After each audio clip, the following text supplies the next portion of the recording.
두 번째 순서입니다. 스포츠과학 그리고 한국스포츠정책과학원의 현재와 미래에 대해서 박동호 인하대학교 스포츠과학과 교수님께서 발표해 주시겠습니다.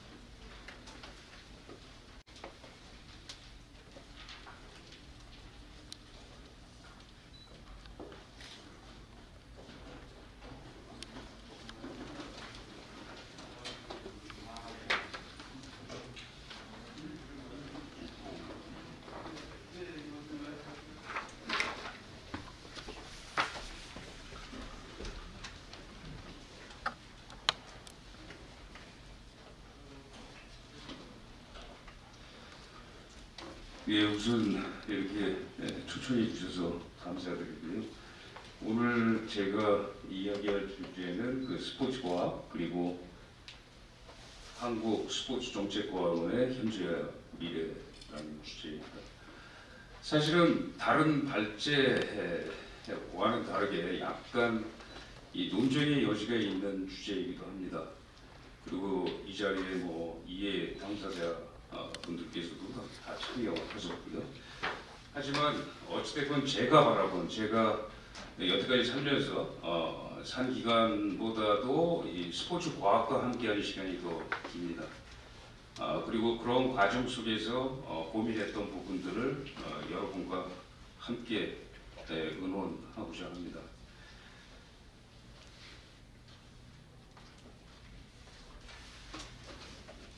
아까도 좋은 말씀 해주셨어요. 사실은 뭐 여러 가지 사실 귀에 쏙쏙 들어온 말씀들도 있었고, 제가 미국에서 공부할 때는 사실 잘 몰랐어요. 근데 이제 안신년을 가면서 우리 딸아이들이 그 학교 스포츠에 참여하는 것을 보면서 이래서 미국이 스포츠 뿐만 아니라 이 문화 쪽에도 강국이 될 수 있겠구나라는 걸 느꼈어요. 왜냐하면 1인 1종목 하거든요. 초등학교 때서부터. 물론 지금 뭐 다 대학생이라 한참 오래전 얘기지만, 그리고 한 학기를 하거든요. 그러다 보니 스포츠 경기가 있으면 거기 가서 봐야 되고, 왜냐하면 자기가 해왔기 때문에. 그리고 클래식, 뮤직 이런 공연이 있으면 가고 싶어 하거든요. 그리고 그들과 함께 하거든요. 그건 몸으로 느꼈기 때문이죠. 사실 스포츠 이 대내외 환경 변화에 굉장히 민감한 게 사실입니다. 그래서 먼저 이 대내외 환경 변화 그리고 현재 미래 순으로 말씀드리겠습니다. 가끔 유튜브에서 이렇게 나오죠. 뭐 현다이 is 토요타 이렇게 이런 문구들을 많이 봅니다. 이 어떤 사람이든 조직이든 그리고 특히나 기업 경우에는 이 대내 환경 변화에 민감하게 대응하지 못해서는 결국 퇴보할 수밖에 없고 살아남을 수도 없죠. 아마도 3년 후에는 현대가 토요타를 잡을 거라고 예측하고 있습니다. 그 이유는 이러한 대내 환경 변화에 민감하게 대응했기 때문일 겁니다. 그렇다면 우리 스포츠 환경 주위의 환경들은 어떻게 변화되고 있을까요? 지금 우리는 ICT라는 4차 산업혁명 사회에 살고 있습니다. 여러한 기술들 그런 걸 누리면서 살고 있죠. 그리고 작년에는 그 UN 무역 개발 회의에서 개발도상국에서 선진국으로 분류됐습니다. 굉장히 기쁜 일이죠. 굉장히 영광스럽고 자랑스럽습니다. 하지만 그 뒤에는 암울한 사회적 현실들이 존재합니다. 특히 우리나라는 고령사회 아주 큰 이슈가 되고 있죠. 의료비 등 사회 경제적 비용 증가가 날로 증가하고 있습니다. 굉장히 심각하다고 합니다. 여기 보시면 입원, 외래, 약국, 진료비만 해도 82조 원입니다. 이게 2016년 자료입니다. 아마도 더 증가했을 것으로 예측됩니다. 이 스포츠, 체육 활동, 아까 이 스포츠와 체육 애매하다 말씀하셨습니다. 예, 맞습니다. 스포츠는 우리가 이렇게 얘기합니다. 모든 신체 활동에 경쟁적 개념이 들어갑니다. 스포츠는 경쟁이라는 개념이 들어갑니다. 그럼 체육은 신체 활동을 통한 교육입니다. 네. 그러니까 교육이라는 개념과 그리고 경쟁이라는 개념이 약간의 차이가 있는 것 같습니다. 하지만 우리는 이걸 구분하지 않죠. 뭐 평생 스포츠, 평생 체육, 전문 체육, 전문 스포츠, 생활 체육, 생활 스포츠 함께 다 쓰고 있는 게 지금의 현실입니다. 어찌됐건 스포츠 활동이 우리 신체, 정신, 사회적 건강에 미치는 영향은 너무나 많은 에비던스들이 존재해요.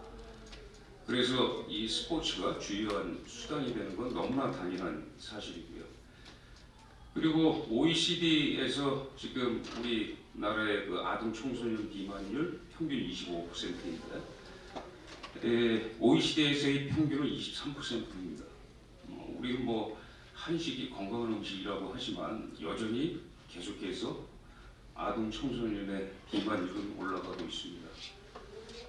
사실 이게 중요한 게 이 아동 청소년 때의 비만은 성인 비만으로 이어진다는 게 문제입니다.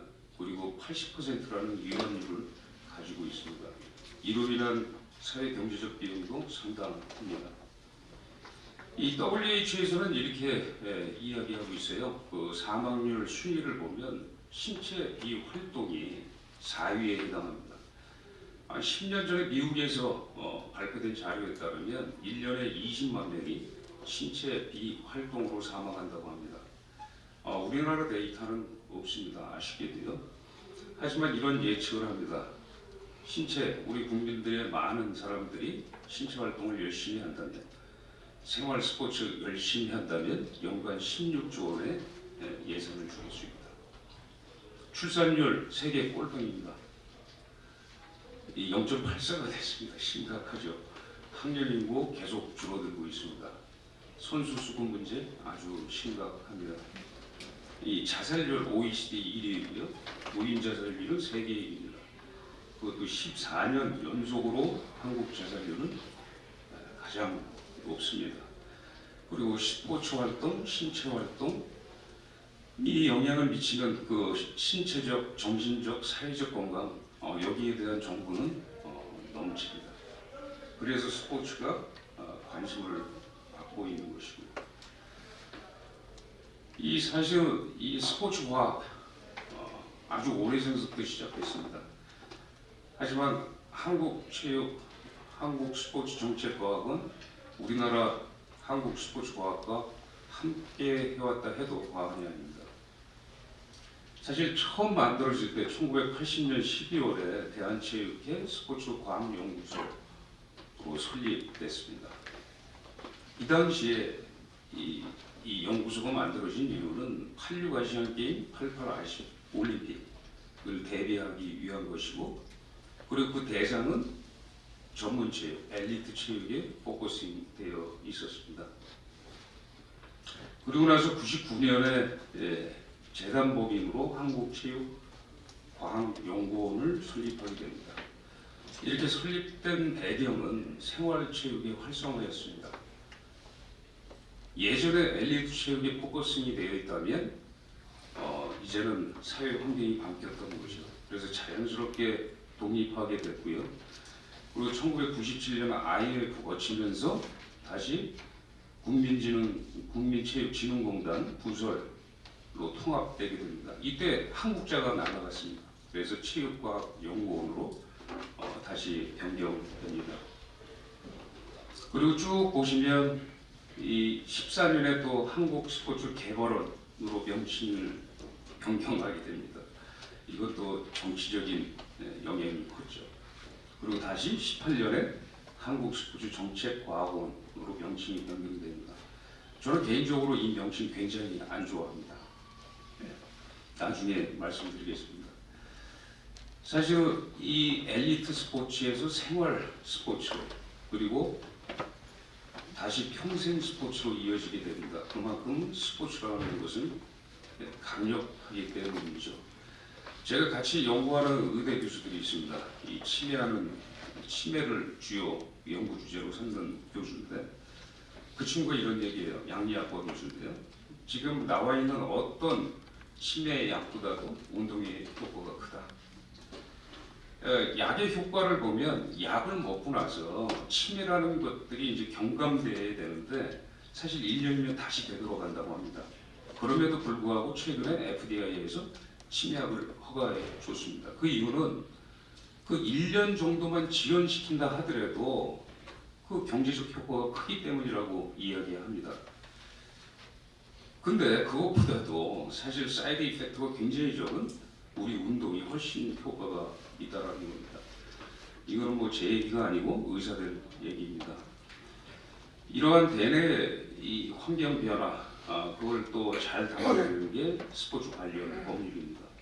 1962년에 처음 국민체육진흥법이 제정됐습니다. 이 당시만 해도 이 체육 활동이라는 것, 그리고 이 활동을 통해서 체력을 개선시키는 것이 국위 성향에 이바지한다라는 목표였습니다.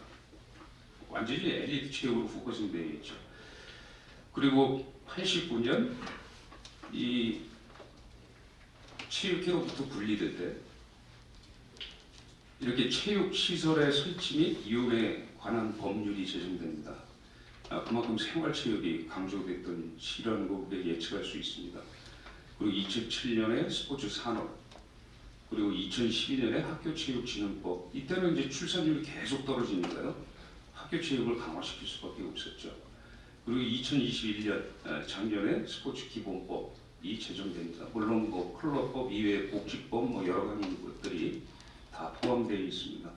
여기서 주장하는 것은 그렇습니다. 이제는 건강과 행복입니다. 국민의 결국 삶의 질을 개선시키겠다는 거죠. 스포츠를 통해서요. 두 번째 주제입니다. 한국 스포츠 정책과학원의 현재입니다. 이 80년 이래 한 42년간 스포츠 과학과 함께 해왔습니다. 그런 사회적 그리고 시대적 변화에 맞춰서 이렇게 여러 가지 실로 개편되고 확장되어 왔습니다. 여기의 핵심은 스포츠 과학연구실이고, 그리고 정책연구실, 스포츠 산업연구실, 그리고 연구기획지원실, 저기는 이제 3개실을 지원하는 지원실이 되겠습니다. 그리고 과학실에서 주로 하는 사업은 스포츠 국가대회를 위한 밀착 지원팀, 그리고 이 차세대 선수들, 꿈나무를 비롯해서 뭐 주니어 선수들, 그리고 후보 선수들을 지원하고 있고, 그리고 스포츠 거점 센터, 여기는 이제 지역 선수들도 다 포함되죠. 과거 스포츠, 그러니까 국가대표만 국한되었던 스포츠 과학 지원 사업이 사회적 수요 때문에 이렇게 확대되어 왔습니다. 그리고 정책실에서는 뭐 국민체력 100을 비롯한 여러 가지 사업들을 하고 있고, 현장의 목소리를 담아서 그거를 정책으로 담아내고 있습니다. 그리고 스포츠 산업연구실에서는 이런 엘리트 평생생활 체육의 현장의 목소리를 담아서 기기 개발들을 하고 있습니다. 지금 보시는 거는 그 양궁 선수들이 이 도쿄 올림픽 대비해서 시합 준비를 해야 되는데, 이거를 이제 VR이라는 기술을 통해서 그 시합 환경을 다 보는 것이죠. 뭐라 그럴까요? VR 기술을 통해서 그걸 미리 체험하고 심리 훈련을 하는 그런 기재들을 개발하고 그걸 시험하는 사진입니다. 현재 그 스포츠과학연구실 이렇게 말씀드린 것처럼 국가대표 엘리트뿐만 아니라 생활체육, 그리고 취약계층, 대국민 건강 증진 연구 이런 것들을 해오고 있습니다. 최근 4년간의 연구 순위가 여기에 보면 국가대표 엘리트 선수를 포함해서 생활체육, 취약계층, 그리고 최신 과학기술, 사실 여기에 정책연구 그리고 산업실 연구하면 연간 뭐 100여 건의 과제들을 수행하고 있습니다. 이거는 4차 산업 대비죠. 사실 최근에 융복합 굉장히 이슈가 되고 있습니다. 그리고 4차 산업을 비롯한 새로운 첨단 화학을 지향하고 있고요. 지금 보시는 그 VR 테크놀로지인데요. 이건 역시도 가상으로 지금 우리가 볼 때는 진짜 사람인 것처럼 보이지만 골키퍼가 이 수비하는 능력을 키우기 위해서 이런 것들이 개발된 겁니다. 그래서 슈트를 입고 있으면 저렇게 가상의 선수들이 이곳저곳에서 볼을 슈팅을 하고요. 그거에 따라서 내가 움직이는 거죠. 팔로 맞게 되면 내가 막은 부위에 진동이 울리면서 내가 잘 캐치하고 있는가, 방어하고 있는가, 놓치고 있는가를 점검하는 거죠. 지금 이렇게 기술들이 진보하고 있습니다. 그리고 최근에는 스마트 빅데이터 관련해서 이것도 다 4차 산업과 관련된 거죠. 지금 여러 가지 정책실, 과학실 그리고 산업실에 이렇게 널려져 있는 데이터를 통합하는 그런 작업을 하고 있다고 합니다. 이렇게 우리 그 과학원에서는 어찌됐든 시대적, 사회적 그런 요구에 대응하려고 노력하고 있습니다. 하지만 여러 가지 대내외적인 위험 요인들이 존재하고 있습니다. 이 내부 위험 요인을 보면 스포츠 과학의 시설, 연구 투자 부족, 여전히 부족합니다. 그리고 선진국 대비 지원 인력 및 예산이 부족한 걸로 알려져 있습니다. 이 부분에 대해서는 아마도 문체부 관련자들과 협의가 있는 걸로 알고 있습니다. 그 외부 위험 요인을 살펴보면 2017년 이후에 종목별 국가대표 지도자 모두 대한체육회로 편입되었습니다. 일원화되었다는 거죠. 일원화되었으면 좋아야죠. 그런데 안타깝게도 채널이 막히고 있는 게 문제입니다. 그리고 스포츠 과학 지원을 위한 지원 협력 체제가 붕괴하고 있다고 합니다. 이 내용에 대해서는 이걸로 대신할까 합니다. 지난 11월에 발의된 스포츠 관련 법안입니다. 첫 번째는 국가대표 선수 의과학 지원 기능을 대한체육회와 대한장애인체육회에 각각 두는 법안이 발의되었습니다. 여기 이제 국민의힘에서 발의가 됐고요. 두 번째는 국가대표 대상 체육과 훈련 연구는 마찬가지로 대한체육회, 대한장애인체육회가 그리고 생활체육과 지방체육은 국민체육진흥공단이 담당하도록 법안을 발의했습니다. 여기서 말하는 국민체육진흥공단은 사실 아까도 말씀드린 것처럼 한국스포츠정책개발원이 소속된 곳입니다. 저는 이렇게 생각합니다. 법안이라는 것은 현재 또는 미래의 시대적, 사회적 변화와 요구에 부응해야 한다고 봅니다. 그리고 그 법안은 그 필요성과 타당성 그리고 효율성에 의해서 결정돼야 된다고 봅니다. 특히 관련 기관 간의 갈등이 증폭되거나 기존 체제에 부정적인 영향을 미치는 그런 발의라면 올바른 방향으로 재추진되어야 된다고 봅니다. 이 두 가지 사항을 정리하면 이렇습니다. 자, 국가대표 전문체육이라고 합니다. 혹은 전문스포츠. 이것을 생활체육과 지방체육을 분리하자는 겁니다. 두 번째는 스포츠 과학 지원과 연구 기능을 체육회로 이관하자는 겁니다. 여태까지 42년 동안 한국스포츠정책과학원에서 해오던 일을 가지고 가겠다는 겁니다. 첫 번째 사항입니다. 자, 의과학 지원 기능. 사실은 이 키스에서 소위 말해서 한국스포츠정책과학원 간단하게 과학원으로 하겠습니다. 과학원에서 해왔던 일입니다. 이 스포츠 과학 지원이라는 것은 이 개별화의 원리, 아주 기초적인 원리에 입각해서 이루어지게 됩니다. 선수마다 종목이 같다 하더라도 체력이 다르고 체격이 다르고 심리적 특성이 다 다릅니다. 심지어는 성별도 다르고 연령별로도 다릅니다. 이거를 하나의 개별화로 봅니다.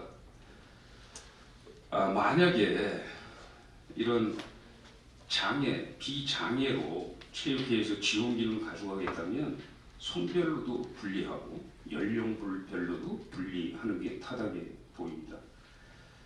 자, 두 번째, 이 효율적 관점입니다.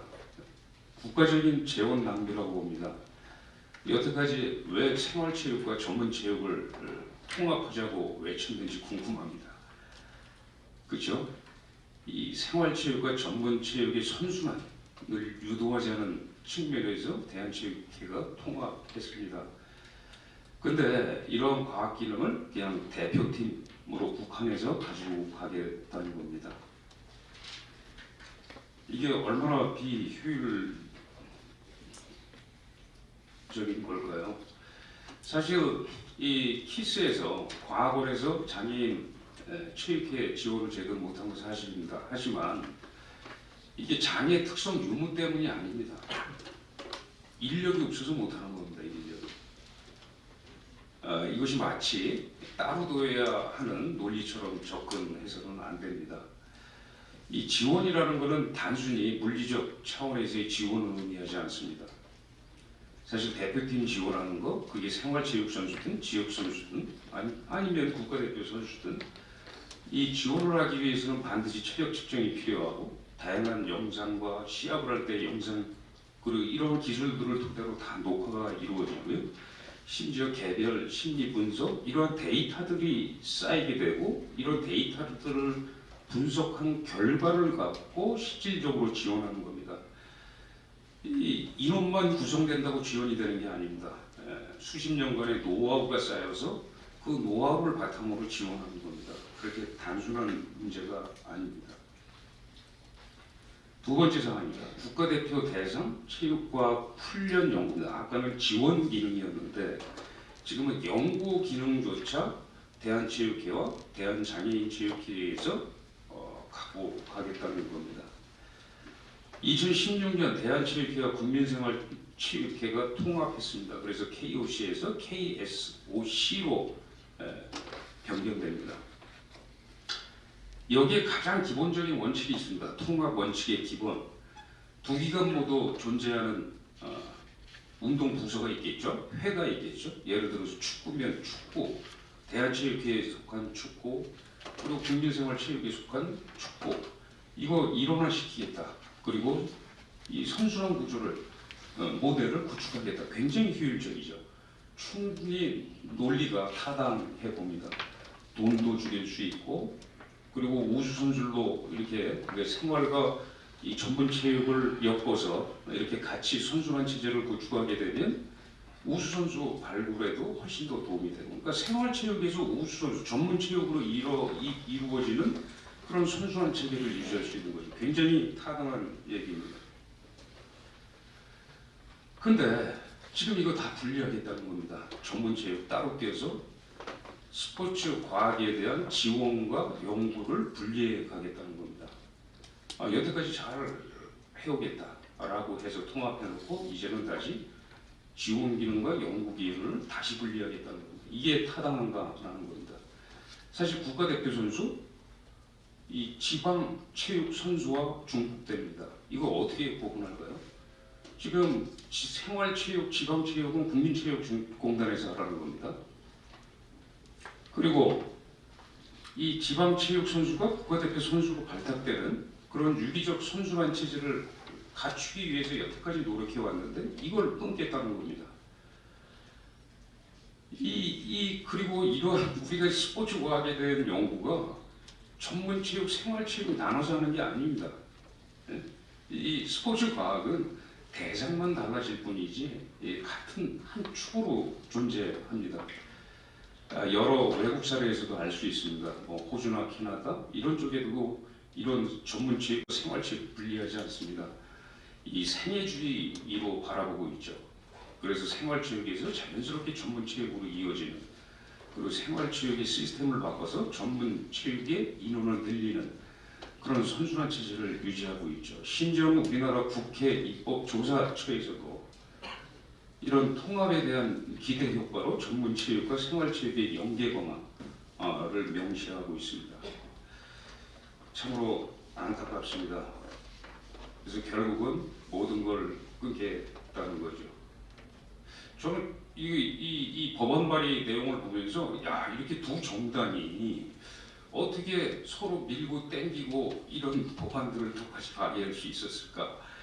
역시 이 기관의 장, 주체, 앞으로는 이제 윤석열 정부가 될 텐데요. 주체가 중요하겠구나 이런 생각을 해봤습니다.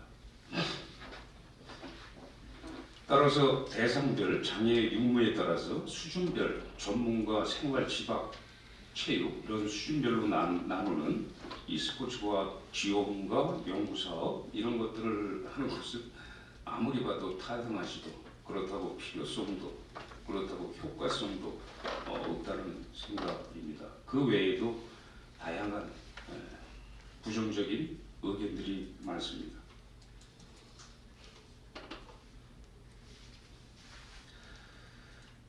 저는 한국스포츠정책과학연의 미래에 대해서 사실 오랫동안 고민해 온 사람 중에 한 사람입니다. 왜냐하면 제가 그것을 전공으로 했고 그걸로 먹고 살고 있기 때문입니다. 첫 번째는 국립화입니다. 이 체육계의 환경 변화 그리고 다양한 연구 수요 이런 거에 대해서 탄력적으로 대응하기 위해서는 이 사실은 안정적인 서비스 제공이 필수입니다.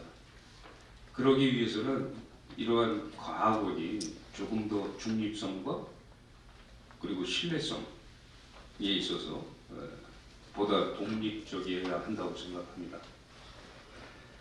아까도 보여드린 것처럼 스포츠과학연구에서 시작해서 한국체육과학연구원 그리고 체육과학연구원 스포츠 개발원 그리고 스포츠 정책과학원 구성이 바뀌었습니다. 정부가 바뀔 때마다 그리고 유관기관의 장이 바뀔 때마다 명칭이 바뀌었고 그 명칭 변화에 따라서 그 기능과 역할도 계속해서 위협받고 있는 상황입니다.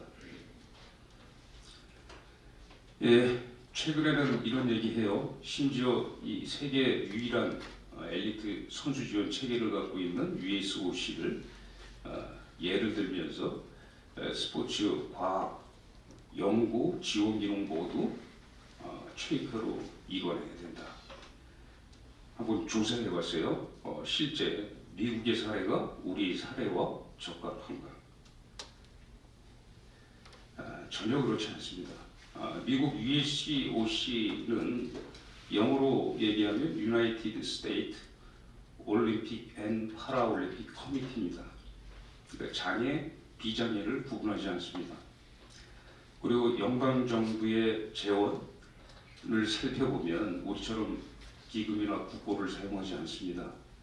후원자 수입, 기부금, 방송 중계료 이런 것들로 운영되고 있습니다. 우리같이 국고나 기금의 의존율이 높은 곳과 전혀 그렇지 않은 곳을 비교하는 게 우선 타당한가라는 겁니다.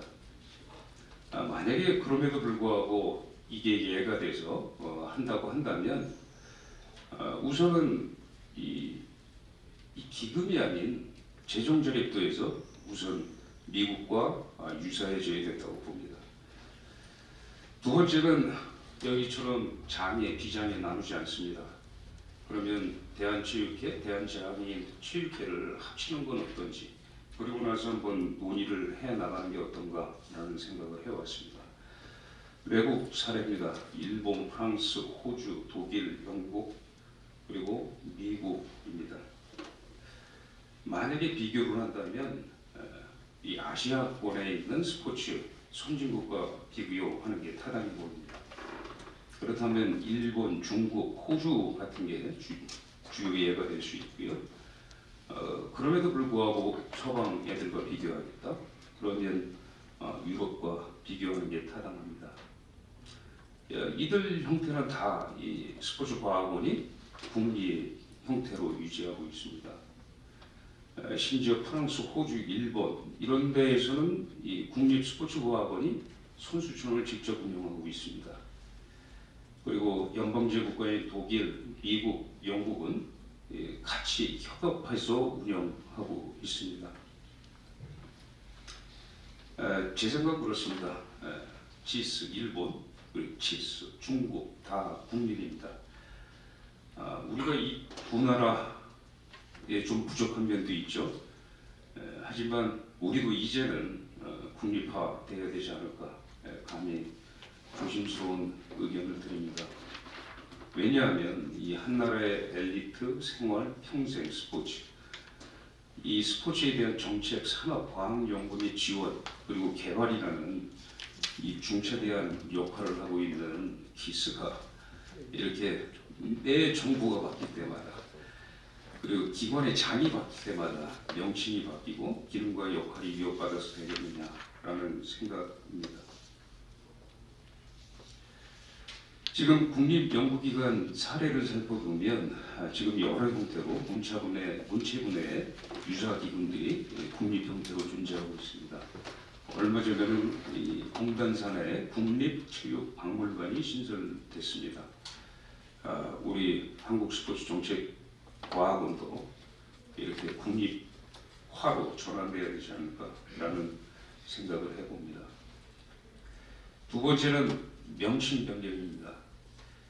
이 스포츠 과학, 이 위키피디아에서 위키백과에서도 이렇게 정의되어 있습니다. 스포츠를 고찰의 대상으로 하는 학문의 총칙입니다. 그러니까 스포츠가 고찰의 대상이고 탐색의 대상이 되는 모든 학문을 포함합니다. 이거는 자연과학과 인문사의 모든 것을 포함합니다. 근데 이 한국 스포츠 정책과학은 이게 맞나요? 이게 정책에 나오는 게 맞나요?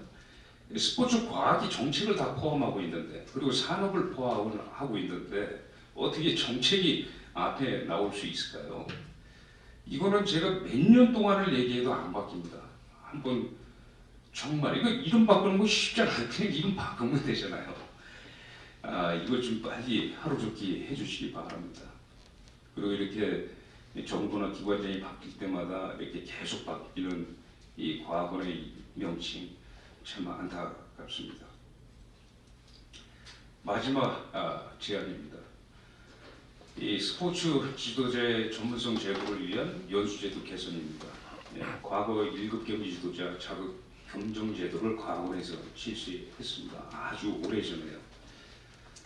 특히 국가대표 선수를 담당하는 국가대표 코치 감독은 과학원에서 1급 연수 과정을 통과해야만 가능했습니다. 제가 2005년에 영국 체육회로부터 불임을 받고 우리나라 스포츠 과학 시스템에 대해서 프레젠테이션을 한 적이 있습니다. 그 영국 체육회에서 US 스포츠에서 사실 우리 모델을 굉장히 좋게 봤어요. 어떻게 그렇게 조그만 나라에서 이렇게 잘할 수 있느냐. 그래서 그 이유가 뭔지 굉장히 궁금해했어요. 그래서 저희 그 당시에 과학원이 어떤 시스템으로 이루어져 있는지를 설명을 하게 됐는데 그쪽에서 얘기하더라고요. 바로 교육 시스템이군요 라고 했습니다. 그리고 그걸 도입한 게 영국입니다. 근데 우리는 거꾸로 가고 있죠. 그 잘하고 있었던 것들을 날려버리고 2015년 국민체육진흥법이 발효되면서 체육 지도자 자격제도가 사라지게 됩니다. 어디로? 다른 기관으로 이관하게 되죠.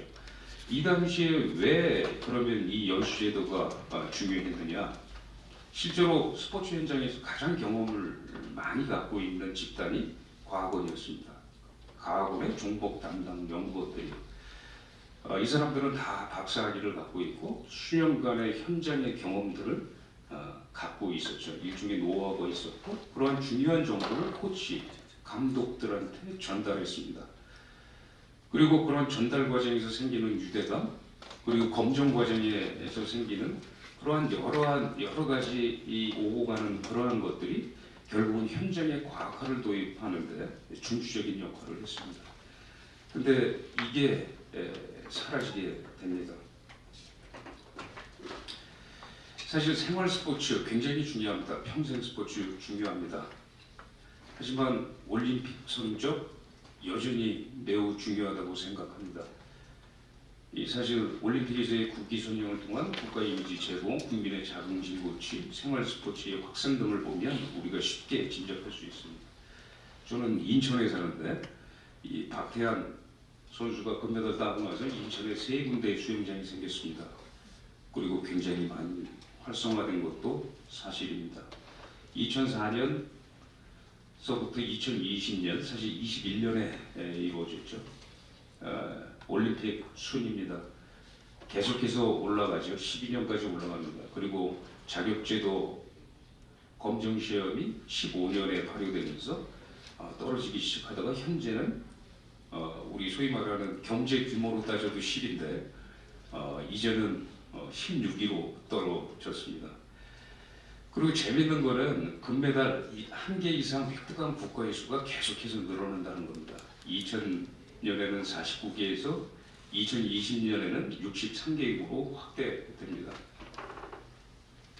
이 사실은 경기력이 평준화되고 있죠. 이 얘기는 모든 국가가 스포츠 과학에 지원을 아끼지 않는다는 걸 우리가 예측할 수 있는 거죠. 그런 거를 보더라도.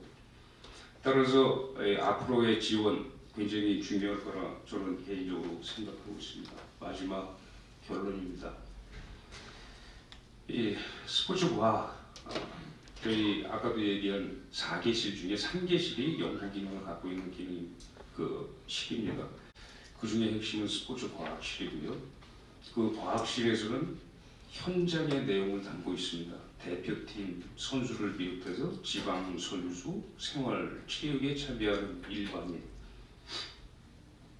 이러한 현장의 목소리가 담기지 않는 정책이 무슨 의미가 있을까요? 사실 저는 그렇게 생각합니다. 이 현장이 없는 정책, 현장이 없는 산업, 이거는 아무런 의미가 없습니다. 사실은 그 얘기는 뭐냐면 우리 과학원이 스포츠 과학만 하는 곳은 아니라는 얘기입니다. 역설적으로 말하면 이 과학을 토대로 정책이 만들어지고 산업이 활성화됩니다. 같이 맞물려 돌아가는 것이죠. 그걸 통해서 대국민 스포츠 이어지게 됩니다. 그리고 복지, 실현에도 연결이 되죠. 이만큼 과거 엘리트에서 지금은 생활 스포츠로 그리고 평생 스포츠로 이어지고 있습니다. 스포츠의 가치는 전환되고 있습니다. 그리고 스포츠는 단순히 성적이 아니라 이제는 국민의 건강, 행복, 삶의 질과 연결되어 있습니다. 그리고 작년에는 스포츠 기본법이 제정되었습니다. 이제는 더 이상 흔들리지 않고 안정적인 기능과 역할을 할 수 있어야 된다고 생각합니다. 그래서 첫 번째, 국립으로 전환시켜야 된다는 겁니다. 두 번째, 적절하지 않은 명칭. 자꾸 그러니까 지금 대한체육회에서도 스포츠 과학을 바꾸겠다는 겁니다. 이 정책과학원이니까 여기는 스포츠 과학이 아니라 정책과학원이라고 생각하고 있거든요. 근데 왜 스포츠 과학이 거기 붙어 있느냐는 거죠. 사실은 정책과 산업은 스포츠 과학이 핵심입니다. 그걸 통해서 정책이 만들어지고 그 현장의 목소리가 산업으로 이어지는 겁니다. 그래서 하루속히 명칭이 바뀌어져야 됩니다. 그리고 이 국가 전문 체육 굉장히 중요합니다. 평생 체육 중요합니다. 하지만 저는 아직까지도 그 엘리트 체육의 중요성을 굉장히 중시하고 있습니다. 그래서 특히나 우리나라 국가대표, 코치, 감독들의 질을 제고시켜야 한다고 생각합니다. 이제는 제자리로 돌아가야 된다고 생각합니다. 일본 지스입니다. Japan Institute of Sports Science입니다. 우리 키스입니다. 중국 치스입니다. 여기 일본 내 좋아하는 나라는 아닙니다. 근데 부러워서 이렇게 사진 올려놨습니다. 이게 지스 건물입니다. 그리고 지스가 갖고 있는 시설들입니다. 트레이닝 센터를 운영하니까요, 직접. 우리 그 GDP 밀리죠 아직. 근데 1인당 GDP는 벌써 2018년에 일본을 넘어섰습니다. 우리 스포츠가 중요하다고 말씀만 하지 마시고 한번 제대로 좀 안정적으로 지원할 수 있도록 체제를 갖춰 주시기 바랍니다. 더 이상 계속되는 이러한 병폐들이 이제는 멈췄으면 합니다. 올해 이 윤석열 정부에서는 한번 우리 스포츠 과학원의 미래가 발달하는 그런 희망을 가졌으면 좋겠습니다. 감사합니다.